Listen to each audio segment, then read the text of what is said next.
Hi, Cara. Hi. Welcome to the podcast. This is so exciting. I can't believe this. Thanks for having me. Oh my God, thanks for being here. This is amazing. All right, today I'm talking to Cara DiPietro. We're going to talk about everything Broadway, auditions, everything that comes to mind. We're just going to talk about. Let's do this. All right. How did you get started on your whole theater journey? Was there a specific theatrical experience you had that inspired you to begin theater? Yeah, so honestly, it's kind of all I've ever done. It's all I've ever known. My parents both did it growing up. It's like kind of how they met. They both studied in school. They went to Boston College and they were both theater majors there.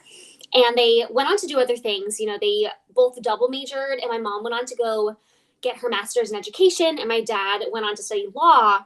But they always loved theater. It was a huge part of their lives. So when they had my brother and I, we were just kind of like raised on it. You know, like cast albums were always on in the car, like You're a Good Man, Charlie Brown, and Joseph, and Godspell, Big River. Like those were always on loop.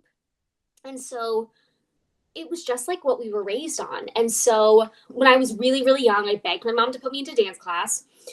And after that, like begged her to like sign me up for like the rec department theater shows. And like truly, it has always been this. It's the only thing I've ever wanted to do. And my parents never pushed me to do it. You know, they always encouraged it. But I was so fortunate because I had two parents that knew it, that saw it and supported it.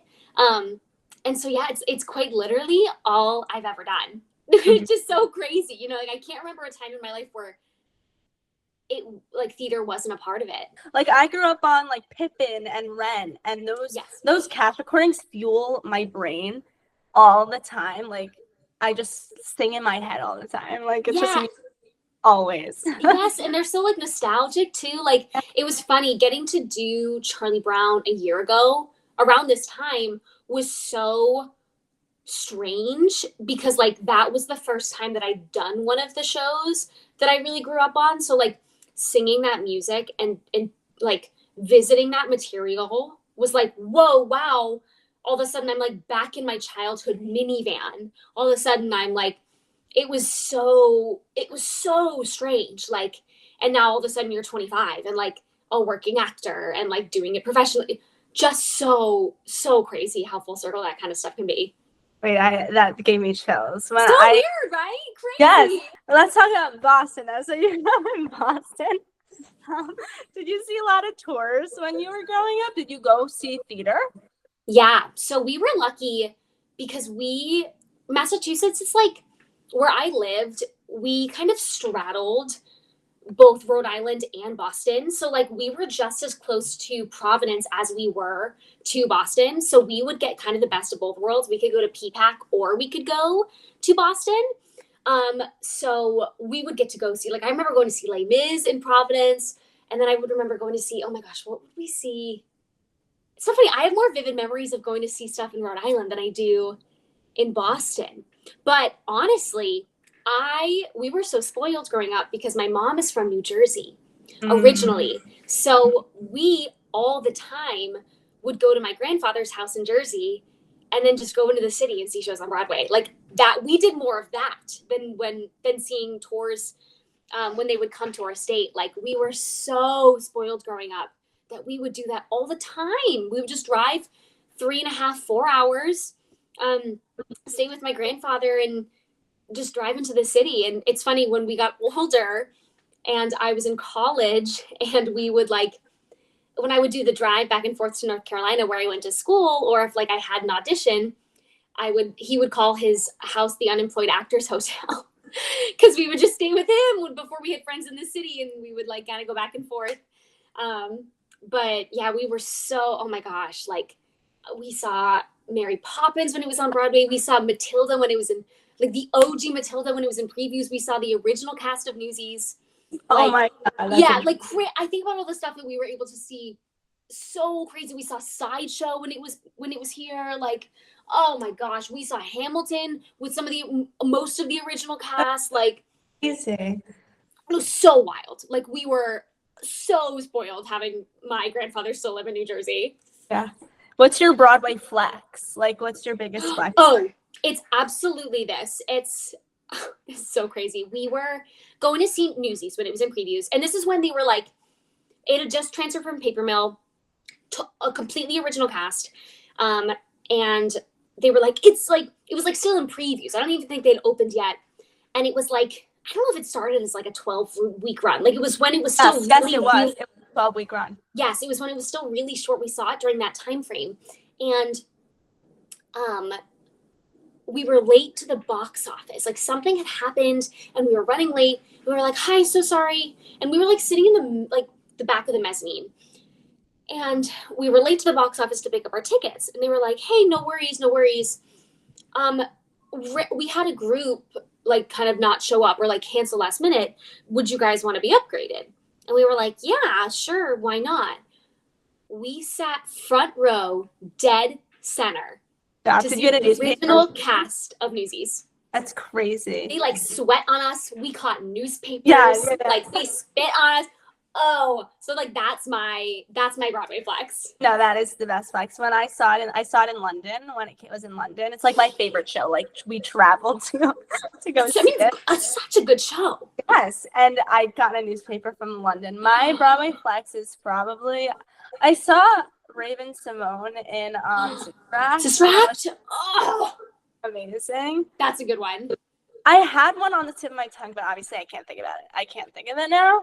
But like, because I grew up here, like those like little moments of the celebrities on stage were like it like was the best thing ever. Like Cody Simpson in Anastasia. Like, yes, and you just like we take it for granted because it's right here. Yes. Yeah. Like, and then you go to the store and meet them. And it's like, honestly, this was everybody's Broadway flex, but for me, I'm a huge Glee girl, and Leah Michelle and Funny Girl obviously was the best thing that's ever happened to me. It's everyone's dream, and it came true, and I'm happy I got to experience it. It's little things. Yeah, that was really great. When did you realize that this could be a career? How did you discover this? What was there a show that made you want to pursue theater? Oh gosh, I mean, honestly, I don't think it was ever a question. Like I was always like, yeah, of course it's a job. Like, cause we grew, I mean, like kind of like I said, we were so fortunate that like we were able to go to New York and see shows. And we started doing that from a very young age. And so like, to me, like that was always a job. Like that was always on the table. There was never a like aha moment of like, oh, maybe I could do this. It was always a like, wait, yeah, of course this is what I'm gonna do, you know? Which is so crazy to think about, you know, like I feel like I've been having this conversation with a couple of people recently, like talking about like, well, what was that thing that made you think like, this is what I want to do it? And I'm like, there never was, you know, there was never and I think a lot of that has to do with my parents. You know, I was so fortunate to have two people in my life who were like, of course that's on the table, because that's not always the case. You know, I was so fortunate to have two parents that were willing to support a career that is so unstable, that is so like up and down. And like, I joke that like I studied unemployment, like I got a degree in unemployment, you know? And I had two parents that supported it and never, ever, ever questioned it. And continue to support me even when I don't feel like supporting myself. You know what I mean? So yeah, I mean, it has always been like, it's never been a question. I have like 3 shows that are like 3 stages of my life where I'm like, oh my God, this is what I could do. Like when I first saw Newsies when I was younger, I was like, oh, this is cool. I was in theater class already, but I was like, this is the best thing that's ever happened to me. And then when Dear Evan Hansen came out, I realized what impact social media could have on Broadway. And then I had a Dear Evan Hansen fan account, and it's like, no, yeah, obsessed. Thinking about like why, but honestly, it was so fun. I met so many people through it, and I realized that like social media has such a big impact. And then when I saw the revival parade, I'm like, this is what theater could be. Like I started writing. I wrote a 10-page manifesto on the revival, and I realized like there's so much history to be told within theater, and I was like, this is really what I want to do. Yeah, it's such a tool. And that's the thing that I feel like, it's such a powerful tool that we can use in a way that people don't really like. It's such an undercover tool, if you will. We're able to get a message across and teach people things without other people realizing what they're learning, if that makes sense. No, And I think that's the power specifically of tours. I think that like when you look at the national tours that are out right now, you think of like the messages behind shows like & Juliet and Shucked, and you think about the locations that they're going to and the cities and the states that they're going to. And I think there's a lot of power in the fact that like those stories specifically are being told in those locations, like to those demographics. And I think that it's much more complicated than that, because I think that there's a lot of nuance behind like the people that are telling those stories specifically right now, and having to tell those stories to people specifically that don't support the people telling them. All that to be said, theater is so powerful, and I think it can teach us so much about ourselves. I think there is one moment that I can think of where theater kind of unlocked, like I think it unlocked something for me. And it was when I did Seussical when I was in high school, and I played Gertrude. And that was the role that taught me I could be funny. Yeah. Which is so crazy to think about now, because it's like, that's what I do, like up until then I had like, and not that I had played serious roles, but like I had done like the Disney princesses and like all of those kind of stuff. And then I got to play Gertrude, and I was like, wait, I'm funny. I could do this. Like, this is fun. Like, and that was something that I didn't realize I could do. And it like gave me permission to be like, oh wait, this is a whole other thing that I've never explored before. And I mean, like that is so much of my career now. It is so much of what I do. So that was a big aha moment that taught me a lot about myself, which is really cool. I am a strong Seussical fan, and I think that every song should end with Seuss at the end. Sometimes I listen to a song and at the end I go, Seuss, and then it ends. And I'm like, I just did something very important. When did you get introduced to social media? Were you like a YouTube like kid growing up? Were you a Broadway.com girl? Like, what was your spark? I was like an OG YouTube kid, and a lot of people don't know this about me. And like, a lot of people know that know the younger version of me, but don't realize that it's me because we look so different. Mm-hmm. But I used to make these videos, and they were all like, I used to sing, and I would do a lot of like covers and mashups and medleys and do like parody videos. And I would do like multiple videos, and it was a lot of editing, and I loved it. It was so fun. And it was like a bunch of like theater songs, and I would do like pop songs sometimes. And that was like really the first time that social media became a part of my life. And the videos like, became a big part of my life, and they were a lot of fun. And then, I always loved the Broadway.com vlogs. I was a huge Broadway.com vlog kid.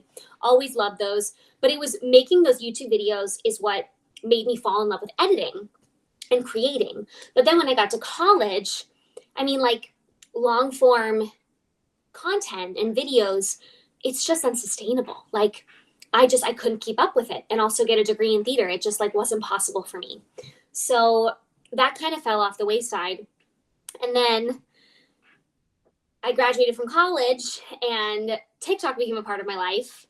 And one thing led to another, and now I'm sitting here talking to you.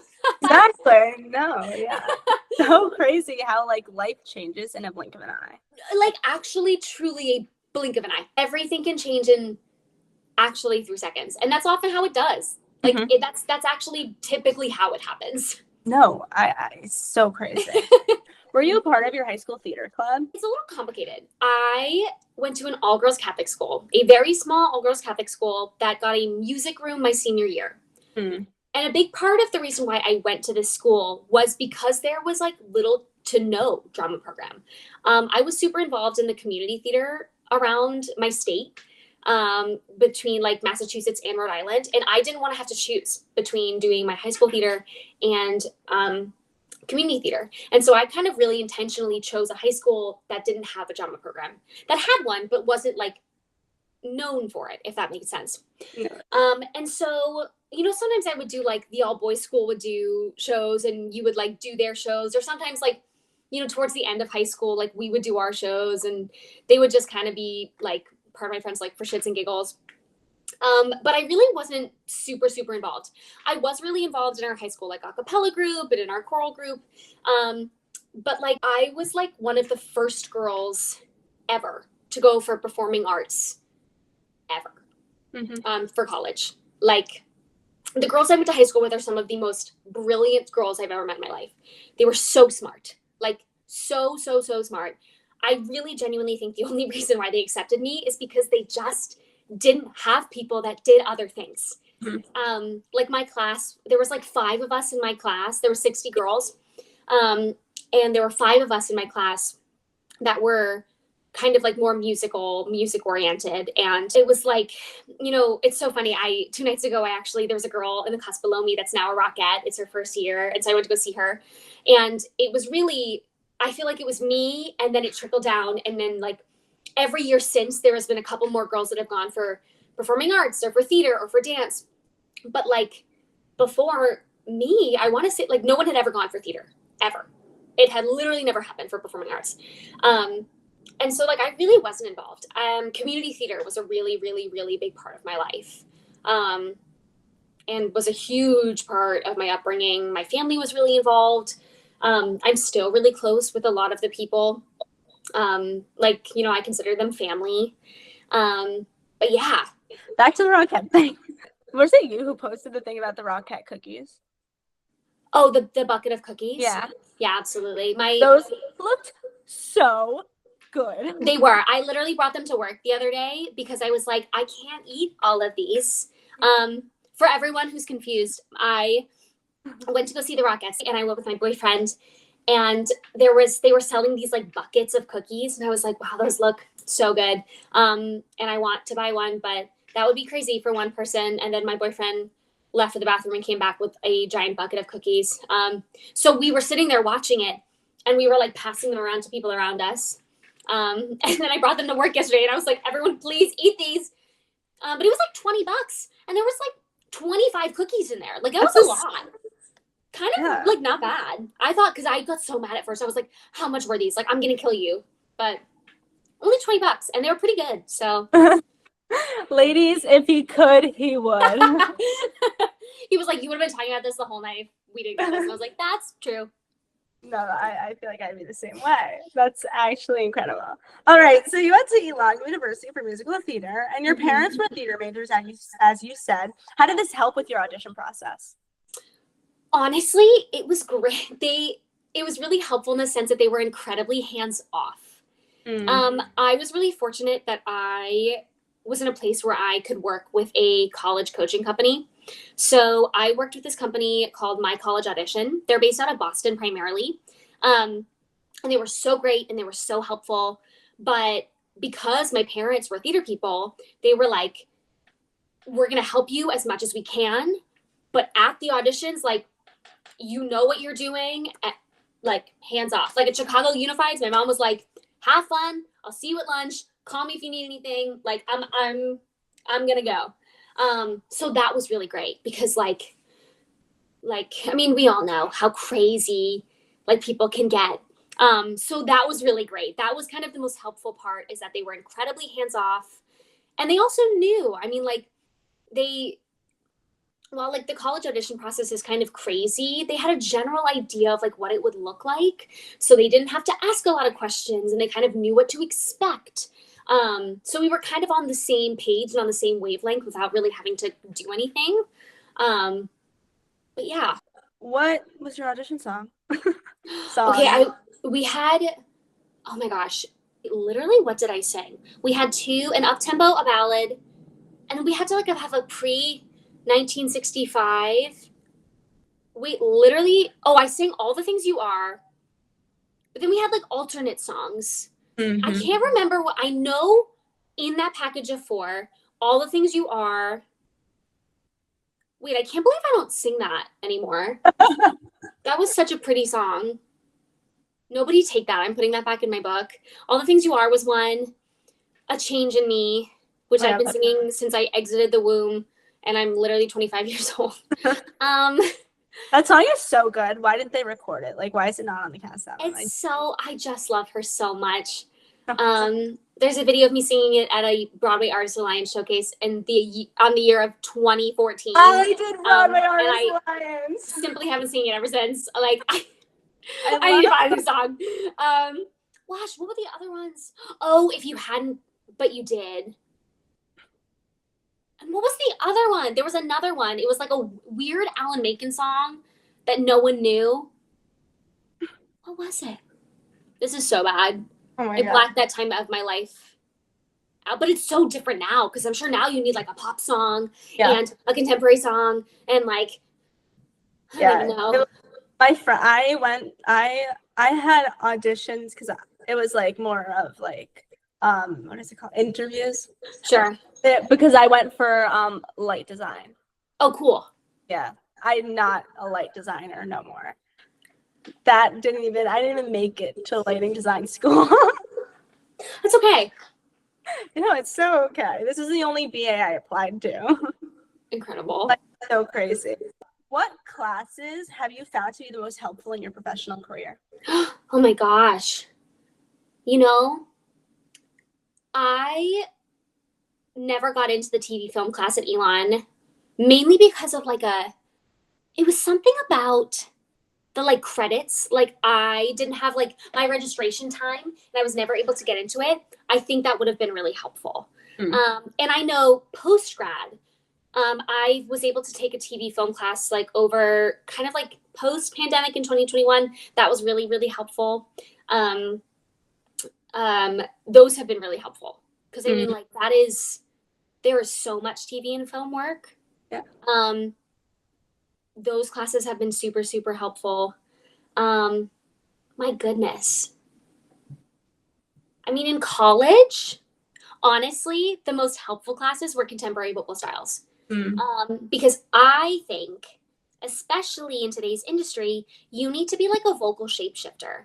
I mean, you really need to be able to do it all. I think there was a time a couple years ago where you could kind of get away with doing a couple of things and having a couple things in your toolbox that you were really good at. And I think now that just doesn't fly. I think people do expect you to be able to do it all because there are people that can't. And I think the more tools that you have in your toolbox, the better, the more marketable you are. And Elon, the head of the program now, he wasn't the head of program when I was there. His name is Brian Kremer, and I think he's one of the most brilliant men ever. He has a book out. Oh my gosh, I'll have to look up the name and send it to you so you can like tape it out in the notes section. But he is a brilliant, brilliant vocal coach. And he taught 2 classes at Elon, and it was Rock the MT and Contemporary Vocal Styles, where every week we would have a new style where we would bring in a song and we would study that style and what went into singing that.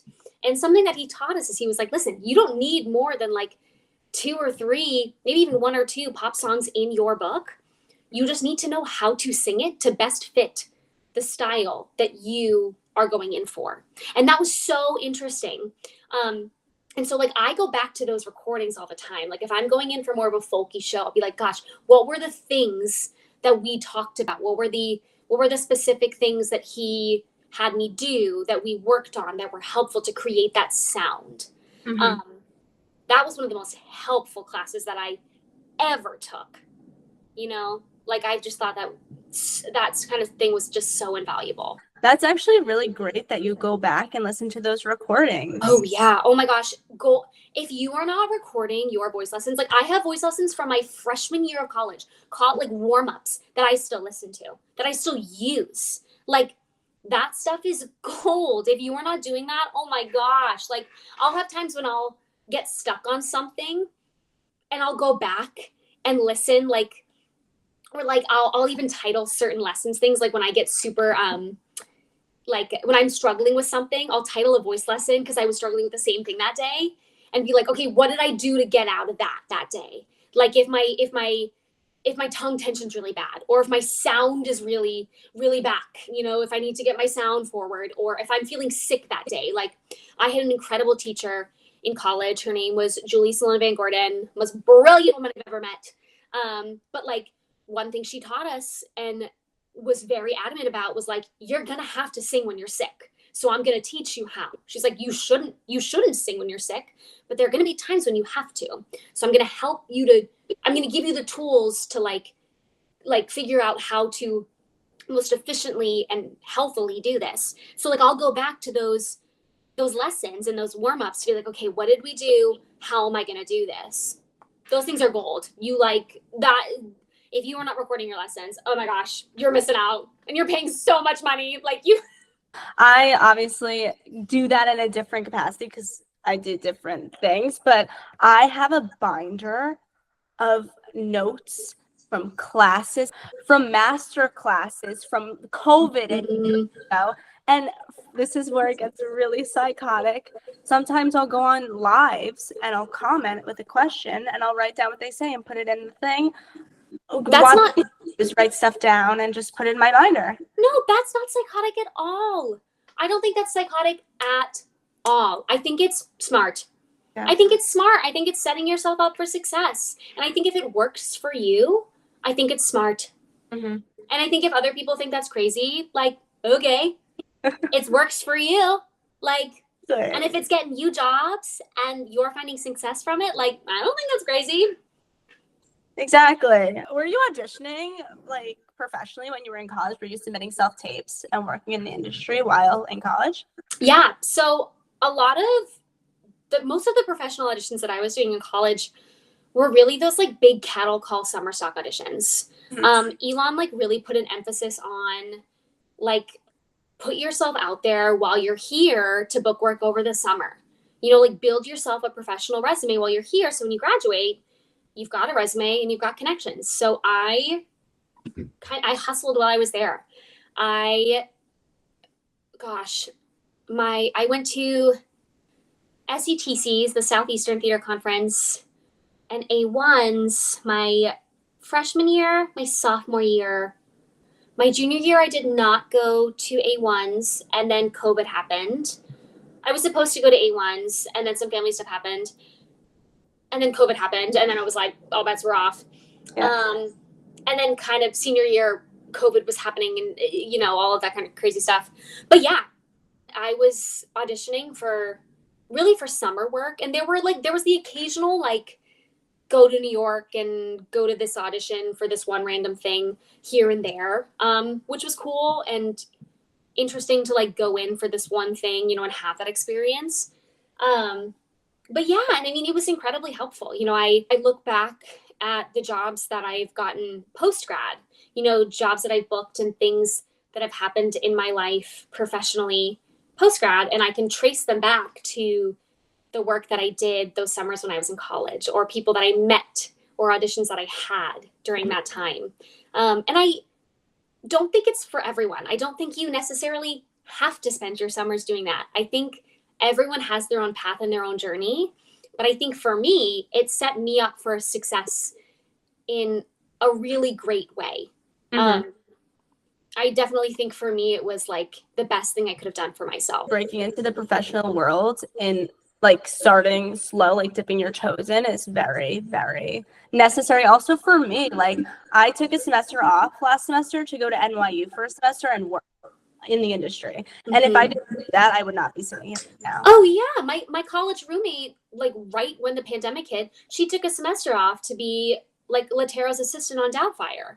Like, yeah, like stuff like that. It's one of those things where you're going to college to do this thing. And if that thing happens to present itself while you're there, and maybe that means taking a semester off. I mean, everyone's journey is different, but like, if you're in a space where you can make it work, like, it's while you're there. Like, I'm such a firm believer that opportunities don't present themselves to you for no reason, and they wouldn't present themselves to you unless you're ready.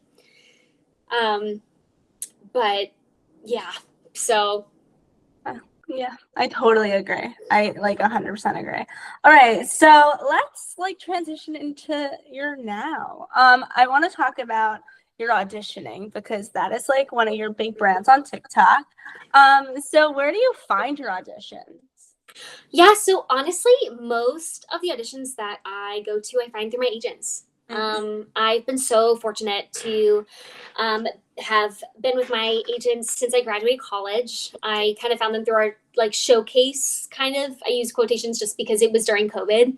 So we did this kind of like hodgepodge, but I have been with them, gosh, I guess I graduated in 21.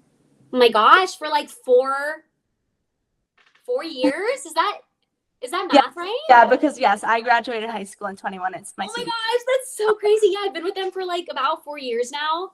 And so most of the auditions that I get or I go to are through them. And they are so incredible. I like thank my lucky stars to be with them every single day. Not only are they like professionally so incredible, but like personally, they're just some of the best people I've ever known. And I'm so grateful to know them. But on top of that, I do spend a lot of time also like seeking out my own work. And that always comes from like websites like Actors Access, which just makes it so easy to submit yourself. Like it's literally you just click a button and you submit yourself. And I'm also a member of Actors Equity, so I like if I see an EPA or an ECC I want to go to, I'll sign up and I'll go to those every now and again. But yeah, it's kind of a mix. It always depends on the kind of year and what's going on.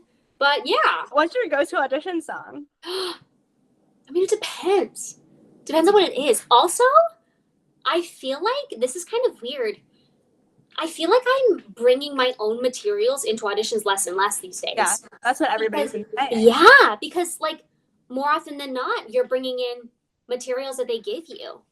And to be so for real with you, I feel like every audition that I've had to bring my own stuff into, it's been like a Jersey Boys or a Beautiful. But yeah, I feel like I'm bringing my own stuff in less and less. Did you see the Muni season? Yes. It's insane. Which I feel like I just like think about the size of their stage, and then I think about like Little Mermaid. I'm like, yes, huge, gigantic ensemble. Jersey Boys. I'm like, oh my gosh, like how many people are gonna fill that stage? How big is Irvin that? Hansen? Like there's That's 6 gonna be people sick. in Irvin Hansen. Well, I feel like the set for that, they'll That's like fill it. Which I feel like I guess that's what they'll do for Jersey Boys. They'll just like make a cool freaking set. gonna be like huge. I know. Like, I'm like kind of stoked about Dear Evan Hansen. I'm super excited to see what they're gonna do with that. Me too. I'm really But excited. So when you're selecting material, if you have to, what's your approach? How do you tailor your choices of songs and stuff for a specific show or role? typically, I'll start with the writer. Like I will, like if I'm auditioning for an Andrew Lloyd Webber show, I'll start with looking through like Webber canon, or if I'm auditioning for a Sondheim show, I'll go through Sondheim. But sometimes, like I'll go through Sondheim material,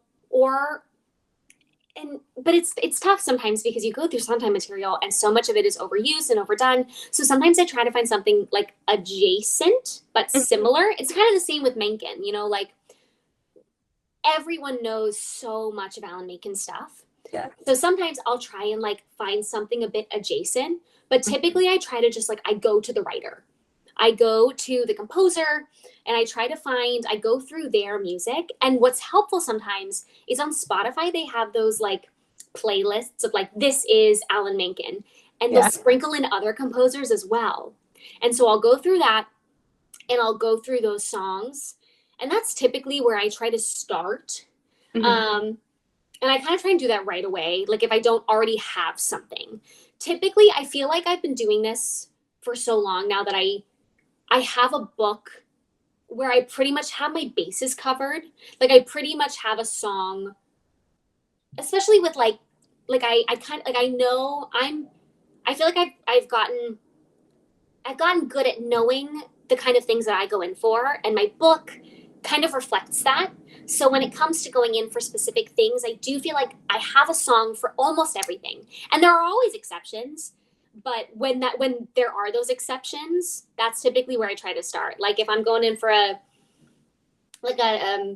kinky boots, I'll go through Cyndi Lauper. Like I'll go through all of her stuff and pick one of her songs and try to pick one that I think maybe no one else is gonna do. And then you get in line and you hear the girl before you sing it and you go, oh well, okay. Yeah. I'll just show myself all the time. Yeah. Okay, so I want to talk about your post-audition treats because I love those.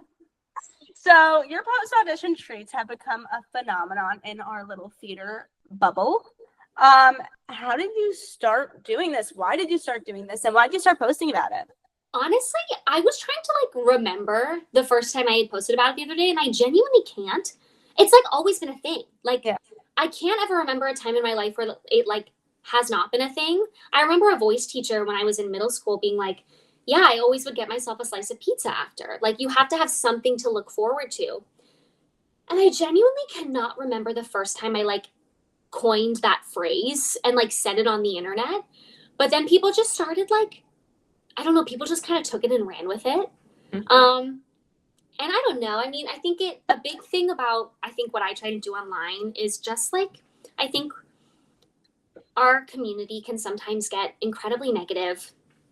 And I don't know, I think we can sometimes get, I find myself getting this way too.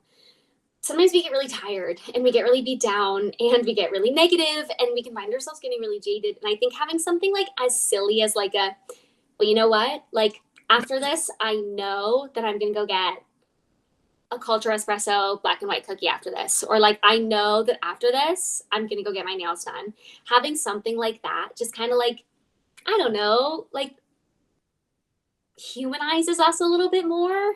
And it makes people happy and it makes people smile. And it's almost like created this sense of community, which was such an accident. And has been such a happy accident. And I'm not going to not say that there are like fun things in the works post-audition treat related, but I'm so excited like for when those things do happen.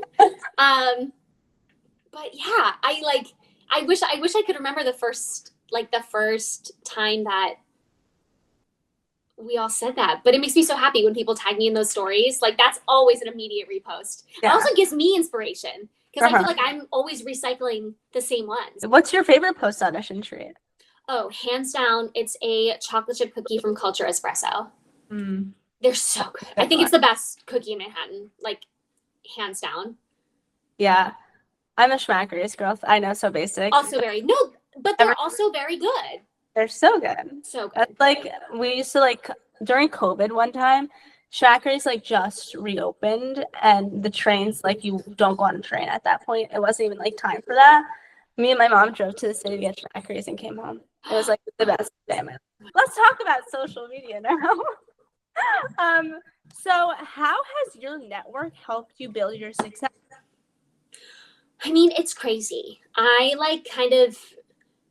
never expected it to kind of do what it has done and continues to do.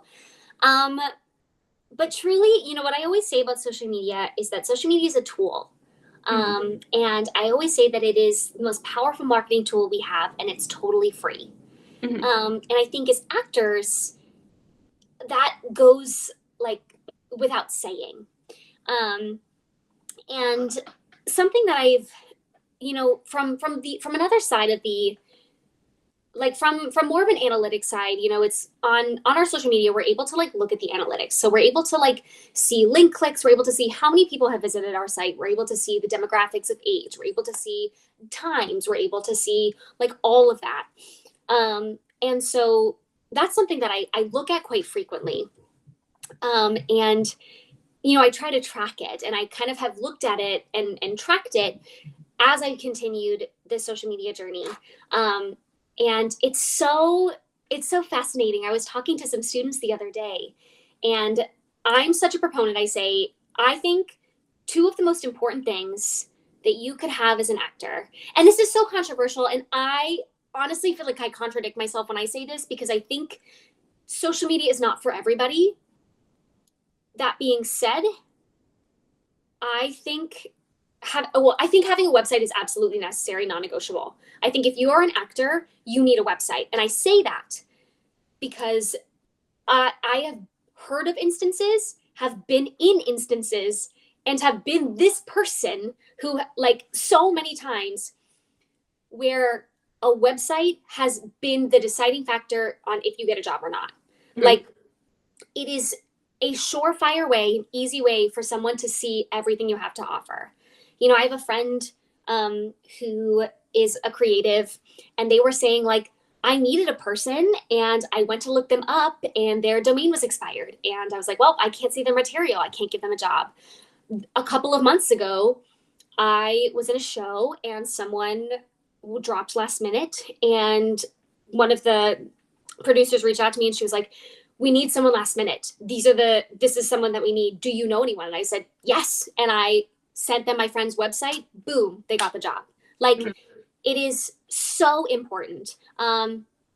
So unbelievably important. I also think people look at your Instagram before they look at your website. Mm-hmm. And I think nowadays that's even more important. And which sounds so crazy because I think you can have one without the other, but like, I know personally, I treat my Instagram page like it's my website. And I think that your ability to like pin things is such a cool thing that we have now. But like when people go to my social media accounts, like, I want them to see the version of myself that I want them to see. I want them to see the things that I am the most proud of. I want them to see the performances that I'm the most proud of, the achievements, the accomplishments that I am the most proud of. And social media has like changed my life in that sense. You know, like I started out posting videos for fun. And over the last 3 years, I mean, it's continued to be this thing that brings me so much joy and happiness, but it's also changed my life professionally. It's introduced me to people. It's gotten me in rooms. It's gotten me jobs. It's, you know, and when I say it's gotten me jobs, I don't mean to say, I feel like that gets misconstrued sometimes. I don't mean the sense that it has gotten me jobs. Like people say, hey, like, here's just like a direct offer. Yeah. I mean, in the sense that people have said like, hey, like, you know, like, let's maybe bring this girl in for something. Let's maybe like have her come in for something. Or it's introduced me to someone who has said, yeah, I'd love for you to come in and audition for this. Or has introduced me to someone else who has put me in the right place at the right time. But yeah, I mean, it's changed my life in a myriad of ways that I can't even explain. And it's also introduced this like whole other layer to my career and my life in performing that I never anticipated. Mm-hmm. I feel like, you know, performing is like all about us. It's so like, I don't want to say it's selfish because it's not. I think all of what we do as performers is for other people. You know, we literally spend like 2.5, 3 hours giving all of ourselves to hundreds and thousands of people around us. But I do think so much of it is focused inward. We think about like, what can I be doing better? What can I be doing? How are people perceiving me? You know, what are people thinking about me? And being able to build a platform that is about my career as an actor, my life as an actor, but my life as an actor in tandem with my journey through mental health and with, you know, grief and loss and so much more, has introduced this like whole other side of it. You know, like, so when I'm on stage and when I'm performing, it just like, it means so much more, you know, like it just means so much more. And all of a sudden it becomes so much more fulfilling, you know. Yeah. Like it's given me a sense of purpose that I didn't have before. Yes, that really, you answered every single question I had. That was amazing, because now I'm going to tie that into your TED Talk, ties into the fact that you have become the person that you needed. And that's when I listened to your TED Talk when it first came out, of course, but I listened to it again yesterday, and I really sat and I listened, and I was like, the reason I'm like getting emotional again, I'm not. The reason I just wanted to do this was because when I was looking for like ways to figure out what I want to do, and I still am. I have no idea what I want to do. I turn to social media, I turn to interviews, I turn to stuff like this, and I'm like, I'm not the only one. I know I'm not the only one, and it's so hard to find specific realms of the industry. And like you said, you want to be the person that you need it. You're right. The websites are the Instagrams, they are the social medias. Like, it really matters. Mm-hmm. It's such a tool. You had a TED Talk called Confessions of a Recovering Theater Kid. What inspired you to center your TED Talk on prioritizing well-being in the arts? And what specific moments and realizations motivated you to share your story? Yeah. Honestly, when I started making videos, at first I was just like making very funny, like niche videos about like theater and like humor, and people were liking them and they were funny, and I was making some like behind the scenes content. I was doing Little Women at the time, and while I was doing Little Women in 2021, I booked a production of Catch Me If You Can in DC. I pinch myself every day that I didn't see that. It was a good show. It was wild. I was literally here. Like, I'm so upset at myself still. It was a crazy cast. That cast of principals was nuts. Uh-huh. Oh my Lord. Anyways, yeah, I just had kind of kept making content, and I remember getting to a place where like my account was growing, it was growing, and I remember getting to a place where I was like, I had always been pretty open about my mental health, and I was in a place where I was feeling like I was feeling pretty solid in my recovery. And my rule is always, if 14-year-old Cara needed to hear it, and it's not going to take anything from 25-year-old Cara to say, I'll say it. Mm-hmm. Like, I always have to ask myself that. I'm like, okay, is it going to take anything for me to say this right now? And if the answer is yes, I'll be like, great, I'm not going to say it right now. And if the answer is no, I'll be like, okay, yeah, I will say it. But I have to ask myself that question. And most of the time, the answer is probably like, yeah, maybe we don't share that today. And I revisit it. I'll revisit it. Maybe the next day the answer won't be that. But I remember like sitting kind of in my apartment one day and was like, I like have an opportunity here to do something. Mm-hmm. And honestly, what it was is I was like, something that I had always said is, if I had seen someone working professionally, eating 3 meals and 3 snacks in a day, it would have changed my fucking life. Mm-hmm. Because I had convinced myself that if I took care of myself, no one would want to work with me. Because I had always you see people on the other side of their recovery, you don't see people going through it. And mm-hmm. I needed so badly to see someone going through it. Like, I just needed to see someone who was like, hey, like, I'm still actively going through it. Like, we're still chugging along. Like, we're not on the other side of it. And so I remember and I'm not a huge fan of what I eat in a day. It's like, they're not my favorite, because I just don't think they're very productive.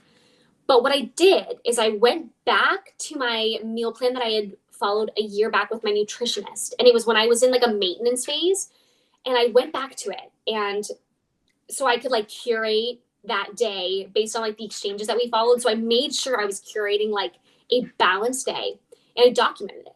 And I was like, and that video performed really well.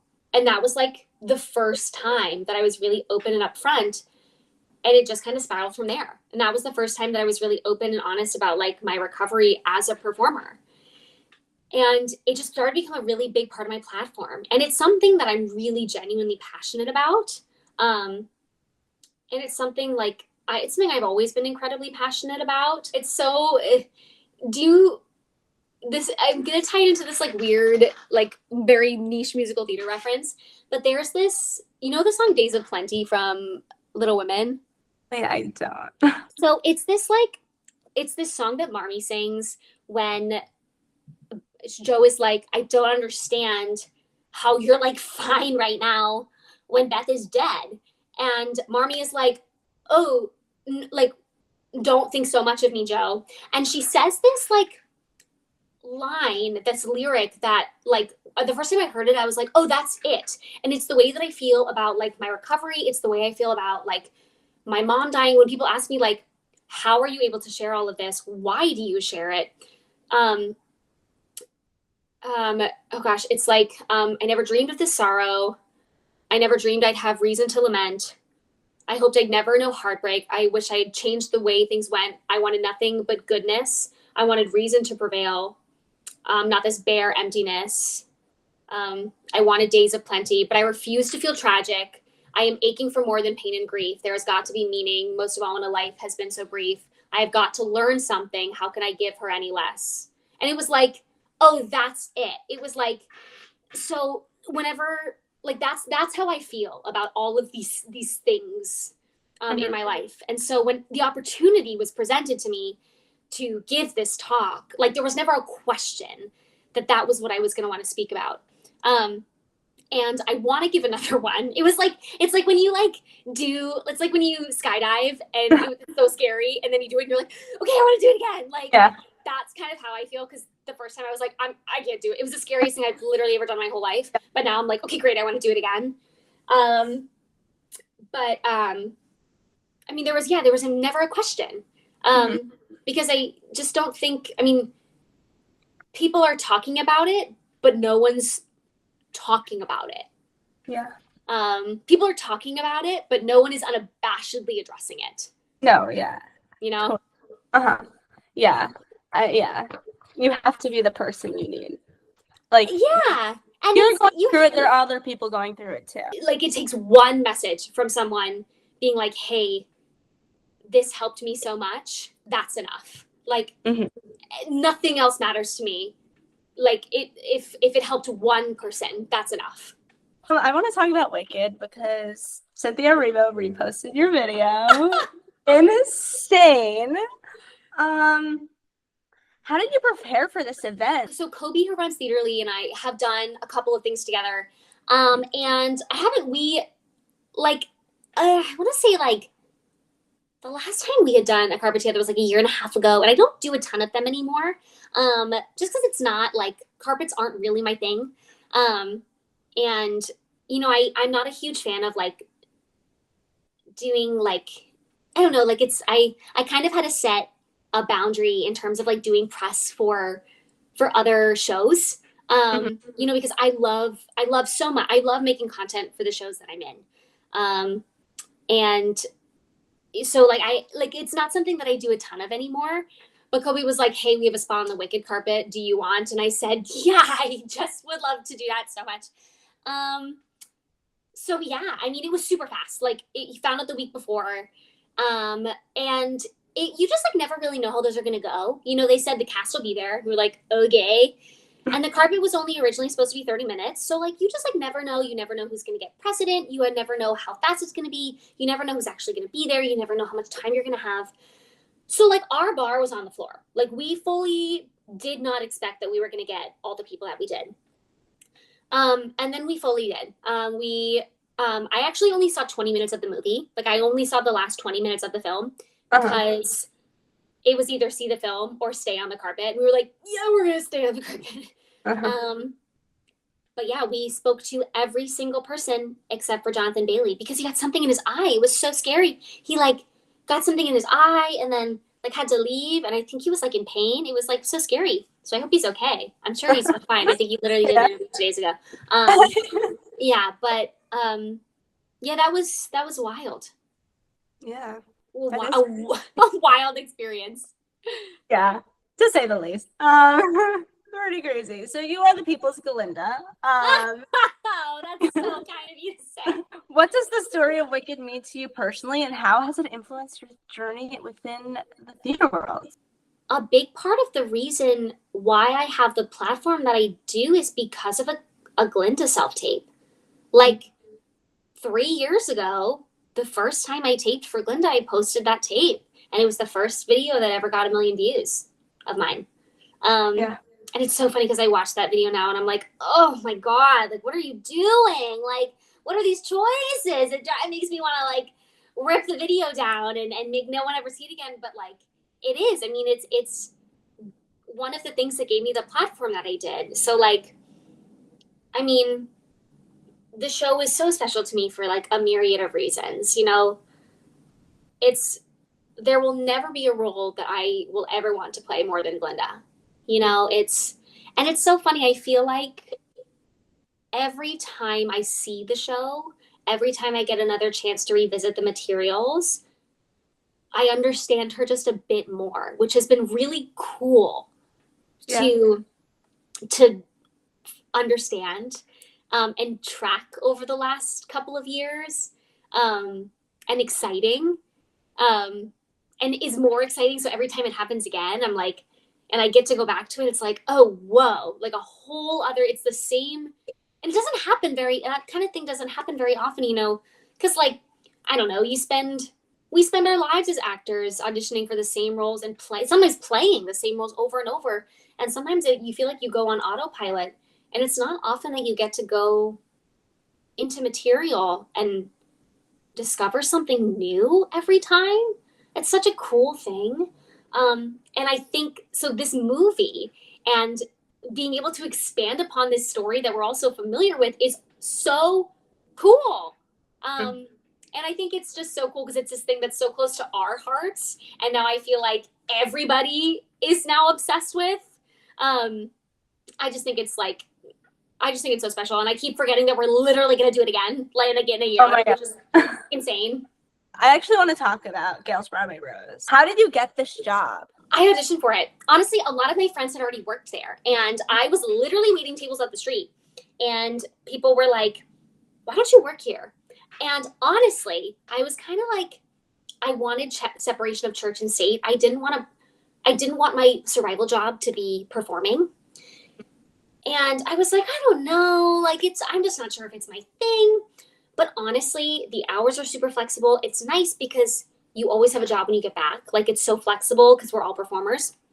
Yeah. And I was like, I don't know. Like, I don't know if it's for me.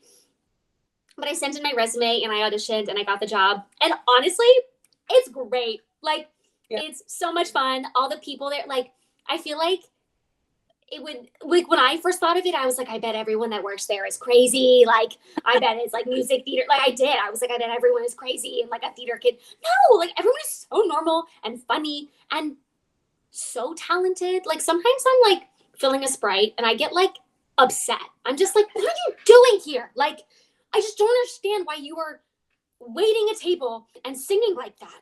And not like, it's just like, it's mind boggling to me that some people are working there and not doing 8 shows a week down the street. It just like blows my mind. But it's great. It's a great time. It is so silly and so crazy. But yeah, it's wild. It is a crazy job. Yeah, and it's great for the theater kids with the gluten allergies. Thank you. And the food is amazing. Yeah. It's so good. Where else are you going to get that good of gluten-free food? Exactly. It's amazing. That's what I always say to my friends. I'm like, if you have celiac disease, you have to come here. We have a friend who has like really, really bad celiac disease, and we take him there every time because the pancakes, fried chicken, and waffles, like, and people don't know that either. So it's like, yeah. And they're like naturally gluten-free. Like, what is this? Thank you. This is insane. For me. And it's so good. I'm allergic to everything. Like, oh, then your Gail's is your place. Exactly. It's my like. So good. Yeah. And lastly, what's your favorite song to sing at Gail's Broadway Rose? Gail's? It depends on the crowd. Like, I love a popular when there's people to pick on. Like, popular is fun when there's like a high school group. I joke that Mike Linda's gotten really cynical since working at Gail's. That's a fun one to sing. That's like a beginning of the shift fun one to sing. What else is fun? I'm trying to think. Suddenly Seymour's a fun duet. That's a fun one to sing. What else is there? What's another fun one? Something we never sing that is so fun to sing. Oh, me and my friend Sammy have the same haircut. One of the other servers. We both have blonde bobs. So when we're on shift together, we'll sing Sideshow. We'll sing I Will Never Leave You, which is a lot of fun. That's a good one. That's one of my faves. That's fabulous. On every episode I do a rapid fire. So let's do it. What is your favorite musical that you don't usually say is your favorite musical? Like a guilty pleasure musical. Fiddler on the Roof. That's a great answer. Love it. Love it. I love Fiddler on the Roof. Yes. Yeah. I've been obsessed with Miracles lately. It's been like on repeat. So good. All of the music is phenomenal. Yes. Mine is Cats. Love. I love Cats. If you could revive any show and star in it, what show would it be and what role are you playing? Oh my gosh. I mean, Seussical. I'm playing Gertrude. Also a really good answer. I was actually thinking about this. Why don't they revive it? It's like like in this day and age, it's perfect. I want like an off-Broadway. I feel like it would kill an off-Broadway run. Yes, I agree. Honestly, why didn't they open the Palace with Seussical though? Like also that, like Christ. I feel like people would just like go, and then like the people who hate Seussical would also. Wait, I'm changing my answer. It's You're a Good Man, Charlie Brown. I'm playing Sally. Give me like City Center Encores, You're a Good Man, Charlie Brown, then we transfer. That's what I want. That's incredible. Oh my God. I'm at a loss for words. What's a musical theater song that has always stuck in your head? Recently, it's been independently owned from Shocked. I think it's because one of our servers at the restaurant, Kiani, sings the hell out of it most shifts that she works, and that's why it's always stuck in my head. That's a great show. Like seriously, So like good. One of my favorites. Who is the craziest person you've ever bumped into at a Broadway theater? I feel like I don't bump into people at Broadway theaters, but like in audition studios. One time I left a callback that I did really poorly at, and I was really frazzled, and I opened the door and I like ran head first into I was like, oh, I'm sorry. And she was like, oh, it's fine. And I like opened my eyes and it was like Sierra Boggess. And I was like, I That's iconic. That is. I was like, and I called my best friend and I was like, I gotta go. Like, what's going on? It was so chaotic. That is crazy. Lastly, if you could sing a duet with anyone in the entire world, who would it be and what song are you singing? Oh my gosh.